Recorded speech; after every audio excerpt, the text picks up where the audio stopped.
एक दिन जब ऑफिस के सभी कर्मचारी ऑफिस पहुंचे तो उनके दरवाजे पर एक पर्ची चिपकी हुई मिली। उस पर लिखा था, कल उस इंसान की मौत हो गई जो कंपनी में आपकी प्रगति में बाधक था।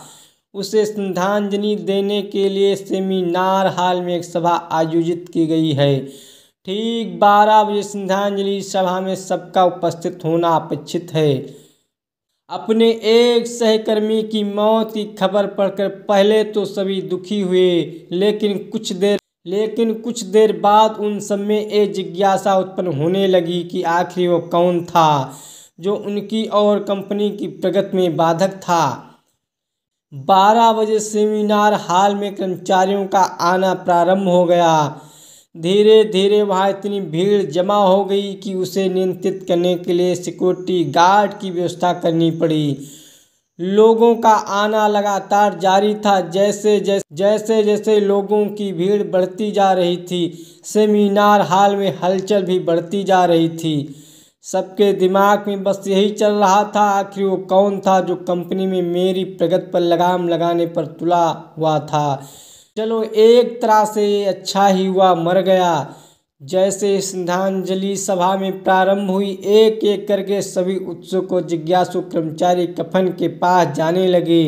पहुंचकर जैसे वे कफन के अंदर झांकते हैं, उनका चेहरा फक्क पड़ जाता है, मानो उनके सदमा सा लग गया हो। उन कफन के अंदर एक दर्पण रखा हुआ था। जो भी उसमें झांक कर देखता उसमें अपना ही अक्स नजर आता था। उस दर्पण पर एक पर्ची भी चिपकी हुई थी जिस पर कुछ ऐसा लिखा था, सबकी आत्मा को झकझोर कर रहा था। केवल एक ही इंसान आपकी प्रगति में बाधक है और वह आप खुद है। आप ही वो इंसान है जो अपने जीवन में क्रांति उत्पन्न कर सकते हैं। आप ही वो इंसान है जो अपनी खुशी, अपनी समझ और अपनी सफलता को प्रभावित कर सकते हैं। आप ही वो इंसान है जो अपनी खुद की मदद कर सकते हैं। आपका जीवन नहीं बदलता जब आपका बॉस बदल जाता है। आपका जीवन नहीं बदलता जब आपके दोस्त बदल जाते हैं। आपका जीवन नहीं बदलता जब आपके पार्टनर या साथी बदल जाते हैं। आपका जीवन तब बदलता है जब आप खुद बदल जाते हैं, जब आप अपने खुद के विश्वास की सीमा को लांघ कर उससे पार कर जाते हैं। आप ये समझ जाते हैं कि आप और सिर्फ अपने जीवन के लिए जिम्मेदार हैं, तो आपका जीवन बदल जाता है। महत्वपूर्ण रिश्ता जो आपका किसी के साथ है वो आपका खुद से है।